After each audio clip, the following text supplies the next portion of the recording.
Everyone, welcome to my channel physics by Neetu. हम potentiometer की application discuss कर रहे थे। देखो, फर्स्ट एप्लीकेशन क्या थी कि हम एक सेल की ईएमएफ की वैल्यू को कैलकुलेट कर सकते हैं with the help of potentiometer. और सेकंड वाली एप्लीकेशन कौन सी थी कि हम दो सेल की ईएमएफ को कंपेयर कर सकते हैं with the help of potentiometer. अब देखो, थर्ड वन है, बहुत इंपॉर्टेंट है, internal resistance of a cell by potentiometer. हम जो है सेल की इंटरनल रेजिस्टेंस को कैलकुलेट कर सकते हैं with the help of potentiometer. तो देखो, सबसे पहले हमें सर्किट डायग्राम किस तरह से बनाएंगे, आप एग्जाम में इसी तरह से बनाओगे। सबसे पहले देखो, मैंने पोटेंशियोमीटर ड्रॉ करना है। किस तरह से करते हैं हम, देखो ये ए बी आपके पास एक वायर है जिसकी लेंथ मान लो कितनी है, पूरी वायर की लेंथ मान लो कितनी है, एल है। क्लियर। अब देखो, सबसे पहले हम क्या करते हैं, इस वायर को अटैच कर देते हैं एक स्ट्रॉन्ग बैटरी के साथ और यहाँ पे की अटैच कर देते हैं। अब क्या करना है, देखो हमें यहाँ पे ए पॉइंट से हम क्या करेंगे, सबसे पहले एक सेल को कनेक्ट करेंगे जिसकी ईएमएफ कितनी है, ई। यहाँ पे हमने एक सेल अटैच कर दिया, ठीक है। इस सेल की कोई ना कोई इंटरनल रेजिस्टेंस भी होगी, आर, है ना, यहाँ तक। अब एक जो एडिशनल थिंग इसमें हम करेंगे वो क्या है, देखो अब इसके साथ ही हम यहाँ पे एक अटैच करेंगे रेजिस्टेंस बॉक्स, ठीक है। बुक में इसी तरह से बना है रेजिस्टेंस बॉक्स, ठीक है। रेजिस्टेंस बॉक्स से हम क्या कर सकते हैं, कोई भी नॉन रेजिस्टेंस यहाँ पे क्या कर सकते हैं, अटैच कर सकते हैं। या आप मान लो कि यहाँ पे हमने रेजिस्टेंस बॉक्स इसी तरह से ड्रॉ करोगे, ये अंडरस्टैंड करवाने के लिए। मीन्स यहाँ पर क्या है, रेजिस्टेंस है जिसकी रेजिस्टेंस मान लो आपके पास आर है, ठीक है, वो हमने यहाँ पे अटैच कर दी हुई है। और इसके साथ हम एक की अटैच कर देते हैं, ठीक है। और फिर इस वाले, ये वाला जो आपके पास सर्किट बन गया, ये वाला, इसके साथ क्या करते हैं हम, गैल्वेनोमीटर अटैच करते हैं और गैल्वेनोमीटर के साथ फिर जॉकी अटैच करते हैं। क्लियर है। इस तरह से आपको सर्किट डायग्राम बनानी है। अब देखो, ये किस किस तरह से हम स्टार्ट करेंगे इसकी वर्किंग। सबसे पहले क्या करेंगे, देखो हम सबसे पहले क्या करना है, इस की को पहले हम ओपन रखेंगे, ठीक है। ये वाली की क्लोज कर दी, यहां से क्या हो जाएगा, करंट फ्लो करना स्टार्ट कर जाएगा, ठीक है। ये तो पोटेंशियोमीटर है पूरा का पूरा, ठीक है, ओके। अब देखो, ये जो एडिशनल की हमने लगाई है, पहले हम इसे ओपन रखेंगे, ठीक है। अभी इसके बारे में ज़्यादा सोचने की जरूरत नहीं है, ठीक है। अगर ये की ओपन है तो ये वाली चीज़ क्या हो रही है, साथ इसके साथ कनेक्ट ही नहीं हो पा रही है ना। की ओपन है तो ये वाली चीज़ क्या, डिसकनेक्टेड है, ये कनेक्ट ही नहीं है इसके साथ, ठीक है। तो एक सिंपल सा सर्किट बन गया, वही वाला, कौन सा वाला, जिसमें हम ईएमएफ जो है सेल की किस तरह से फाइंड आउट कर सकते थे, उसके लिए जो हमने जो फर्स्ट एप्लीकेशन थी उसमें जो सर्किट डायग्राम ड्रॉ करते थे वही वाला बन गया, है ना। ये तो कनेक्टेड ही नहीं है अभी, ठीक है। तो क्या हो गया, देखो यहाँ पे हम, यहाँ पे गैल्वेनोमीटर अटैच है और यहाँ पे जॉकी। तो अब आप क्या करोगे, सिंपल वही चीज, जॉकी को क्या करोगे, यहाँ पे मूव करवाओगे और मान लो कि L1 लेंथ पे गैल्वेनोमीटर ने नल डिफ्लेक्शन शो करी, ठीक है। तो हम किस तरह से इक्वेशन लिखते हैं, देखो उस वाले केस में, फिर ये वाला पोटेंशियल डिफरेंस किसके बराबर हो जाता था, इस वाली लेंथ के पोटेंशियल डिफरेंस के बराबर, है ना। तो देखो, सबसे पहले तो हम क्या करेंगे, हम किस तरह से राइट डाउन करेंगे, इफ की इज ओपन, अगर की क्या है, ओपन है, मान लो ये वाली की क्या है, भी ओपन है, ओके। तब क्या होगा, and null point is obtained at length, किस लेंथ पे, मान लो L1 लेंथ पे, ठीक है। L1 लेंथ पे हमें नल पॉइंट मिल गया यहाँ पे जबकि ओपन थी, ठीक है, L1। तो हम किस तरह से राइट डाउन कर सकते हैं, देखो फिर यहाँ पे हम राइट डाउन करते थे, यहाँ पे V डिवाइडेड बाय L, ये क्या होता था आपके पास, पोटेंशियल ग्रेडियंट, ठीक है। V ये वाला पोटेंशियल और पूरी लेंथ जो वायर की है वो L है ना, ए से लेके बी तक की length, v divided by L, multiply किसके साथ कर देते थे इसको हम, जो आपके ये वाला आया आपके पास, ठीक है, जो भी आपके पास ये लेंथ आई जहां पे नल पॉइंट आया, ठीक है। ये L1 इक्वल टू, ये किसके बराबर होगा, इस वाले सेल की ईएमएफ के बराबर, और ये किसके बराबर है, ई, है ना। इसे हम फर्स्ट नाम दे देते हैं, है ना। और हम क्या कहते थे, देखो वैसे तो सेल की इंटरनल रेजिस्टेंस होती है तो यहाँ पोटेंशियल ड्रॉप भी होना चाहिए, बट क्यों नहीं होता, बिकॉज यहाँ पे क्या है, नल डिफ्लेक्शन शो कर रहा है, मीन्स यहाँ से करंट ही फ्लो नहीं कर रहा है इस वाली सर्किट से। जब करंट ही फ्लो नहीं करेगा तो यहाँ पोटेंशियल ड्रॉप भी नहीं होगा। यहाँ तक बात क्लियर है, ओके। तो इसे हमने फर्स्ट नाम दे दिया, यहाँ तक तो सिंपल है, हमने पहले भी किया हुआ ये, ठीक है। अब देखो सेकेंड बात क्या है, इफ हम राइट डाउन करते हैं यहाँ पे, इफ की इज क्लोज्ड, अब हम की को क्लोज कर रहे हैं और मान लो and null point is obtained at length L2।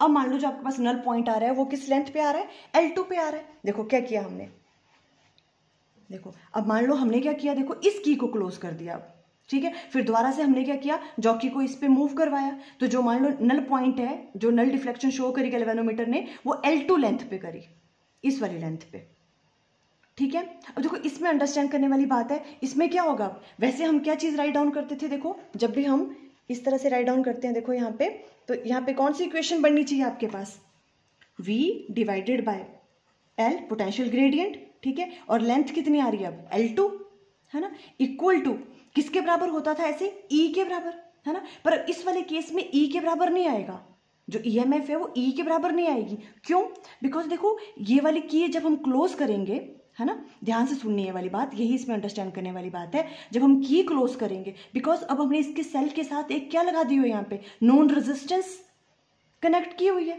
ना। तो ये क्या बन गया, एक देखो ये जो है, ये तो सर्किट बन गया पूरा का पूरा, और यहाँ से तो करंट फ्लो करना स्टार्ट कर जाएगा।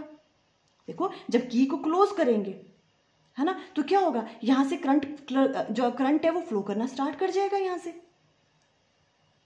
क्योंकि पहले तो ये अटैच ही नहीं थी, है ना, और यहाँ नल डिफ्लेक्शन शो कर रहा था, मीन्स करंट फ्लो ही नहीं कर रहा था यहाँ से, है ना। बट अब क्या होगा, जैसे हम की को क्लोज करेंगे और यहाँ पे आपने एक रेजिस्टेंस भी लगा दी हुई है, रेजिस्टेंस बॉक्स से, ठीक है, तो क्या होगा, इस वाले सर्किट में तो करंट फ्लो करेगा ना, यहाँ नहीं करेगा, वो अलग बात है, इतने पोर्शन में नहीं कर रहा है, बट यहाँ तो करंट फ्लो करेगा। अब जब यहाँ पे करंट फ्लो कर रहा है तो EMF E ना रह के क्या हो जाएगी, यहाँ पे पोटेंशियल ड्रॉप भी होगा। हम क्या कह रहे थे, यहाँ पोटेंशियल ड्रॉप क्यों नहीं ले रहे थे हम हर बार, क्योंकि करंट ही फ्लो नहीं कर रहा था यहाँ से। पर जब ये सर्किट कंप्लीट हो गया, की को हमने क्लोज कर दिया, जब हमने इस तरह का सर्किट बनाया है, यहाँ पे रेजिस्टेंस यूज करी हुई है, ठीक है, तो क्या हो गया, करंट यहाँ से तो फ्लो करना स्टार्ट करेगा इस सर्किट में, तो यहाँ पोटेंशियल ड्रॉप भी होगा अब। तो EMF की वैल्यू E ना रह के क्या हो जाएगी अब, E माइनस IR।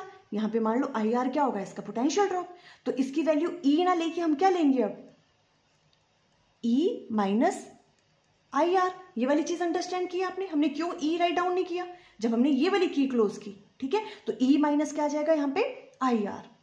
ये वाली वैल्यू जो है यहाँ पे, ये वाली चीज बस अंडरस्टैंड करने वाली थी, ठीक है। तो देखो यहाँ पे क्या आ जाएगा अब, जब हमने ये वाली की क्लोज की तो क्या आ जाएगा यहाँ पे, देखो V डिवाइडेड बाय L जो पोटेंशियल ग्रेडियंट है, L2 पे अब आपका नल पॉइंट आ रहा है, L2 इक्वल टू, अब ये E ना रह के क्या आ जाएगी, E माइनस IR, बिकॉज इस वाले सर्किट से करंट फ्लो करेगा, और करंट फ्लो होने की वजह से ये जो सेल की जो इंटरनल रेजिस्टेंस है, यहाँ पर भी पोटेंशियल ड्रॉप होगा, वो IR होगा, है ना, तो E माइनस IR रह जाएगी, इसकी वैल्यू E ना होके।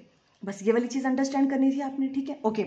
अब देखो, अब हमें I की वैल्यू कैलकुलेट करनी पड़ेगी, इस वाले सर्किट में कितना करंट फ्लो कर रहा है ना, फिर वो वाली वैल्यू यहाँ पुट करेंगे। तो देखो करंट की वैल्यू कैसे फाइंड आउट करेंगे, I किसके बराबर होता है, देखो E डिवाइडेड बाय R, है ना, ये वाली वैल्यू तो E है, total EMF E divided by R। अब R कौन कौन सा होगा, देखो एक तो ये वाला R जो इसकी इंटरनल रेजिस्टेंस है, प्लस ये वाला R भी तो इसके साथ लगा हुआ है सीरीज में, है ना, ये वाला, ये जो रेजिस्टेंस है ना, तो R प्लस कैपिटल R। यहाँ तक कोई प्रॉब्लम है ना, इस तरह से हम राइट डाउन करेंगे। तो करंट की वैल्यू किसके बराबर आ गई आपके पास, करंट की वैल्यू आ गई आपके पास E divided by R plus R। आप ऐसे राइट डाउन कर लो, क्लियर यहाँ तक, ओके। अब ये वाली वैल्यू यहाँ पे पुट कर दो, ठीक है, तो क्या बन जाएगा आपके पास, V divided by L, L2 equal to किसके बराबर आ गया आपके पास, E माइनस I की वैल्यू क्या है आपके पास, E divided by R plus R, साथ में स्मॉल r, है ना, ये वाली चीज आ गई, ओके। अब इस वाले को देखो थोड़ा सॉल्व करेंगे हम, E यहाँ से कॉमन निकाल लो, ठीक है। वैसे हम ये सॉल्व कर रहे हैं, वैसे इसकी वैल्यू, स्मॉल r की वैल्यू हमने पहले भी कैलकुलेट की हुई है ना, आप वहां से भी डायरेक्ट राइट डाउन कर सकते हो, पर यहाँ पे मैंने पूरा सॉल्व कर लिया। E बाहर है देखो, तो यहाँ पर क्या चीज आ जाएगी आपके पास, 1 माइनस, देखो ये r मल्टीप्लाई E बाहर चला गया, ठीक है, R divided by R plus R। हम इस तरह से राइट डाउन कर सकते हैं यहाँ पे, कोई प्रॉब्लम, ओके। अब देखो क्या करना है, हमने E को बाहर ही रहने दो, और अंदर हमने क्या ले लिया, इस R प्लस R को हम एलसीएम ले लेंगे, तो यहाँ क्या आ जाएगा, R plus R minus R, इस तरह से R से R क्या हो गया, कैंसल आउट, तो यहाँ पर क्या आ गया आपके पास E, और अंदर क्या रह गया आपके पास R divided by R plus R। कोई प्रॉब्लम यहाँ तक, क्लियर हो गया ये वाली चीज, है ना। तो यहाँ पे हम इसे राइट डाउन कर सकते हैं अब V divided by L into L2 equal to किसके बराबर आ गया, हम देखो इसको राइट डाउन कर सकते हैं ER मल्टीप्लाई कर दिया तो R प्लस R। ये अब आपके पास सेकेंड इक्वेशन बनेगी। क्लियर। फर्स्ट कौन सी है देखो आपके पास, फर्स्ट ये वाली थी और सेकेंड बन गई अब ये वाली। ठीक है, अब हम क्या कर देंगे, डिवाइड कर दो इनको।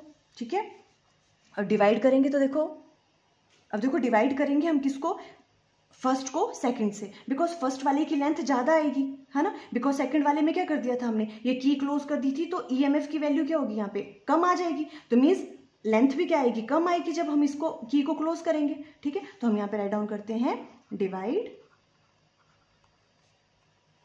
First by second. जब हम डिवाइड करेंगे तो देखो क्या आ जाएगा, ये वाली चीज डिवाइड होगी इसके, तो V बाय एल तो कैंसिल आउट हो जाएंगे। ठीक है, क्या आ जाएगा, ये समझ रहे हो ना, L1 डिवाइडेड बाय L2, ये चीज इसके साथ डिवाइड की V बाय एल और V बाय एल तो कैंसिल आउट हो गया, पोटेंशियल ग्रेडियंट सेम है। ठीक है, L1 डिवाइडेड बाय L2 आ जाएगा इक्वल टू, अब ये E आपको विजिबल है, E डिवाइडेड बाय, है ना, ये वाली चीज डिवाइड करेंगे तो यहाँ क्या आ जाएगा, ER divided by R plus R। इस तरह से हम राइट डाउन कर सकते हैं इसको। ठीक है, और इसी चीज को हम किस तरह से राइट डाउन कर सकते हैं, E डिवाइडेड बाय ER, और ये चला जाएगा आपके पास ऊपर R प्लस R। इस तरह से राइट डाउन कर सकते हैं। E से E क्या हो गया, कैंसिल आउट, तो यहाँ आ गया L1 divided by L2 equal to किसके बराबर आ जाएगा, यहाँ पे ये सॉल्व करके ये आ गया आपके पास R plus R divided by capital R। इस तरह से क्लियर। और इसी चीज को हम किस तरह से राइट डाउन कर सकते हैं, इसको सेपरेट सेपरेट अगर राइट डाउन कर दें तो क्या आ जाएगा, यहाँ पे R डिवाइडेड बाय R हो गया 1 plus small r divided by capital R। यहां तक क्लियर है। और देखो हमें स्मॉल r की वैल्यू फाइंड आउट करनी है, इंटरनल रेजिस्टेंस। ठीक है, तो हम अगर इसको इस तरफ राइट डाउन कर लें तो क्या आ जाएगा, देखो R divided by capital R equal to किसके बराबर आ जाएगा, L1 डिवाइडेड बाय L2, ये वाली चीज, और ये 1 उधर जाएगा तो -1 हो जाएगा। ठीक है, और उसके बाद देखो अब हम क्या कर सकते हैं, और इसे हम राइट डाउन कर सकते हैं, हमें स्मॉल r की वैल्यू चाहिए। ठीक है, स्मॉल r इक्वल टू जो इंटरनल रेजिस्टेंस है वो किसके बराबर आ जाएगी, कैपिटल R उधर हो जाएगा मल्टीप्लाई। ठीक है, और इधर ब्रैकेट में क्या आ जाएगा आपके पास, L1 डिवाइडेड बाय L2 -1। ये वाली चीज तो आपको कैलकुलेट करनी थी। तो देखो इस तरह से हम इंटरनल रेजिस्टेंस की वैल्यू को कैलकुलेट कर सकते हैं। क्या वैल्यू आ गई, small r equal to capital R L1 divided by L2 -1। देखो कैपिटल R की वैल्यू आपको पता होगी, कैपिटल R कौन सा था, ये वाला जो रेजिस्टेंस बॉक्स था, वो तो नॉन रेजिस्टेंस थी। आपने अपनी नॉन रेजिस्टेंस को यहाँ पे अटैच करी है, इसकी वैल्यू हमें पता है, और L1 और L2 की वैल्यू भी, ये वाली लेंथ हम यहाँ से ले लेंगे L1 और L2, है ना। और ये सब वैल्यूज यहाँ डाल के हम क्या निकाल सकते हैं, सेल की क्या निकाल सकते हैं, इंटरनल रेजिस्टेंस। इस तरह से हम ये वाला करेंगे। देखो ये इंपॉर्टेंट टॉपिक है, आप इसे देख लेना अच्छे से। आई थिंक आपको क्लियर हो गया। Okay, thank you.